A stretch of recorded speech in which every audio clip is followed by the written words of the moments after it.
தீவிரவாதத்திற்கு இங்கு ஒருபோதும் இடம் கிடையாது. இந்தியா மிகப்பெரிய ஜனநாயக நாடு.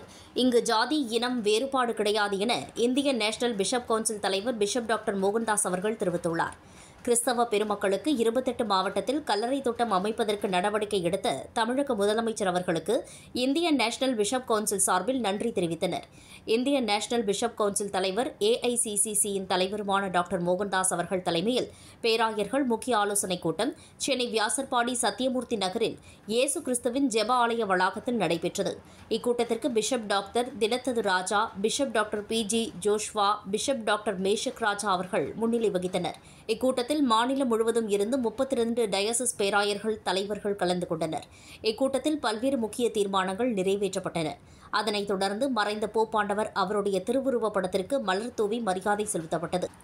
தொடர்ந்து காஷ்மீர் மாநிலத்தில் பஹல்காம் என்ற இடத்தில் தீவிரவாதிகளால் நடத்தப்பட்ட தாக்குதலில் உயிரிழந்த 27 பேர் நினைவுகூரும் வகையில் அவர்களுக்கு மலர் தூவி மரியாதை செலுத்தி மௌன அஞ்சலி செலுத்தினர். அதனைத் தொடர்ந்து செய்தியாளர்களை சந்தித்த இந்தியன் நேஷனல் பிஷப் கவுன்சில் தலைவர் AICCCயின் தலைவருமான பிஷப் டாக்டர் மோகன்தாஸ் அவர்கள் இந்தியன் நேஷனல் பிஷப் கவுன்சில் சார்பில் பேராயர்கள் கூட்டம் 28/4/2025 அன்று காலை 10 மணி அளவில் கூட்டம் நடைபெற்றது. கூட்டத்தில் கிறிஸ்தவ பெருமக்களுக்கு 28 மாவட்டத்தில் கல்லறை தோட்டம் அமைக்கப்படும் என அறிவித்த தமிழக முதலமைச்சர் அவர்களுக்கு நன்றி தெரிவித்தும், மேலும் கிறிஸ்தவ மக்களுக்கு கிடைக்க வேண்டிய உரிமைகள் மற்றும் இடஒதுக்கீடு கிடைக்க முதலமைச்சர் அவர்கள் எங்களது கோரிக்கையை ஏற்று நிறைவேற்றப்பட வேண்டும்.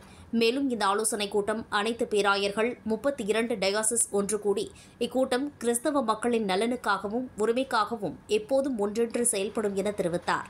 மேலும் காஷ்மீரில் நடைபெற்ற தீவிரவாத தாக்குதலில் உயிரிழந்த அப்பாவி மக்களுக்கு இந்தியன் நேஷனல் பிஷப் கவுன்சில் சார்பில் மௌன அஞ்சலி செலுத்தப்பட்டது. அதேவேளையில் இந்தியா மிகப்பெரிய ஜனநாயக நாடு. இங்கு ஜாதி, மதம், மொழி, இனம் வேறுபாடு கிடையாது. அனைவரும் ஒற்றுமையுடன் செயல்பட்டு வருவதாகவும், ஆனால் ஒரு சில தீவிரவாத கிருமிகள் நம்மை அச்சுறுத்த நினைப்பது ஏற்க முடியாது. விரைவில் நம்முடைய பாரத பிரதமர் அவர்கள் தக்க நடவடிக்கை எடுத்து தண்டனை வழங்குவார் என தெரிவித்தார். கிறிஸ்துவுக்குள் அன்பானவர்களே, ஆண்டவராய் இயேசு கிறிஸ்து நாமத்தினால் வாழ்த்துதலும் சோத்திரத்தை செலுத்துகிறோம். INBC Indian national bishop council 28/4/2025 காலை 10 மணி அளவில் சென்னையில் இன்றைக்கு INBC எக்ஸிக்யூட்டிவ் கமிட்டி தமிழகத்திலிருந்து அனைத்து பேராயருடைய தலைவர்கள் ஒன்று கூடியிருக்கிறோம்.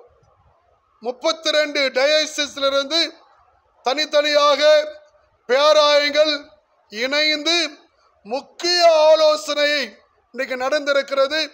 மாண்புமிகு முதலமைச்சர் ஐயா அவர்களுக்கு ஒரு நன்றியை தெரிவிக்கிறோம். ஏனென்றால் சுயதர திருச்சபைகளுக்காக இன்னைக்கு INBC சார்பிலும் பல டயசிஸ் சார்பிலும் நாங்கள் கொடுக்கப்பட்ட கோரிக்கைகளை ஏற்றுக்கொண்டு இன்னைக்கு கல்லறை தோட்டங்கள் 28 மாவட்டங்களிலே கொடுத்திருப்பதற்காக நாங்கள் நன்றியை தெரிவிக்கிறோம். அது மட்டும் இல்லாமல் சிறுபான்மை நல வாரிய உறுப்பினர் இன்று சேர்க்கப்பட்டிருக்கிறது. அந்த சலுகைகளை உடனடியாக அதோடைய சேர்க்கிறதுக்கு மட்டும் இல்லாமல் அது சேர்ந்ததுக்கு நோக்கத்தை நிறைவேற்ற அதோடைய உதவி காரியங்களை விரைவில் அறிவிக்க வேண்டும். INBC India national bishop council சார்பிலே மாண்பு முதலமைச்சருக்கு ஒரு கோரிக்கை வைக்கிறோம். இன்றைக்கும் NOC சில தடைகள் இன்றைக்கு நடக்கிறது. சமீபத்தில் நீலகிரி மாவட்டத்தில் ஒரு திருச்சபை பல ஆண்டுகளாக இன்றைக்கு NOC தராம போண்டு வார கூட தடை பண்ணுகிறார்கள். ஆகினால் சிறுபான்மை பாதுகாவலரே, எங்களுடைய முதலமைச்சர் ஐயா அவர்களுக்கு இந்த கோரிக்கை வைக்கிறோம். NOC தடை இல்லாதபடி கொடுக்க வேண்டும். அது மட்டும் இல்லாமல் பழுதடைந்து போன திருச்சபைகளை புதுப்பிக்க அன்றைக்கு சிறுபான்மை தொகையிலிருந்து இந்த பெந்தகோஸ்து சபைகள், சுதந்திர திருச்சபைகள் 25 ஆண்டுகள் 15 ஆண்டுகள் பழுதடைந்து போன சபைகளுக்கு ஒரு உதவி தொகையை சபை புதுப்பிக்கிற அந்த மானியத்தை கொடுக்கும்படி நாங்கள் கேட்கிறோம். எங்களுடைய கோரிக்கை ஏற்றுக்கொள்ள வேண்டும். இன்னும் சில தாலுக்காவில் கல்லறை தோட்டம் இன்னும் இல்லை, தயவு கூர்ந்து கொடுக்க வேண்டும்.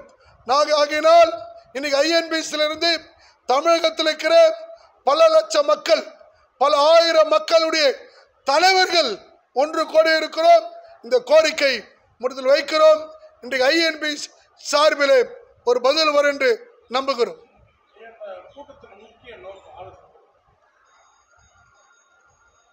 இன்னைக்கு இந்தியன் நேஷனல் பிஷப் கவுன்சிலின் நோக்கமே தமிழகத்தில் இருக்கிற தனித்தனியாக இருக்கிற பேரைகள் எல்லாம் ஒன்று இணைந்துட்டோம். எல்லா பேரைகளை சேர்ந்து சிறுபான்மை மக்களுடைய சலுகைகள் அரசாங்கத்தில் கிறிஸ்தவர்களுக்கு என்னென்ன சலுகை இருக்கிறதோ அதெல்லாம் எங்களுக்கு கொடுக்க வேண்டும். ஏனென்றால் இன்னைக்கு சிறுபான்மை மக்கள் ரொம்ப பலவிதமான காரியத்தில் எல்லா காரியத்திலும் தடையாக தான் இருக்குது.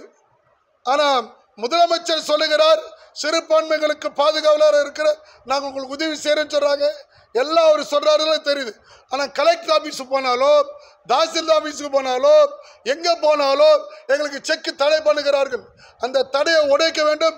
எல்லாருடைய பேராயருடைய கோரிக்கை இன்றைக்கு அதுதான் தீர்மானம். எல்லா பேராயர்களும் அந்த கோரிக்கை வைத்திருக்கிறார்கள். இந்த ஆலோசனைக் கூட்டத்தில் மாநிலம் முழுவதும் இருந்து பேராயர்கள், 32 டயசிஸ் தலைவர்கள், 100க்கும் மேற்பட்டோர் கலந்து கொண்டனர்.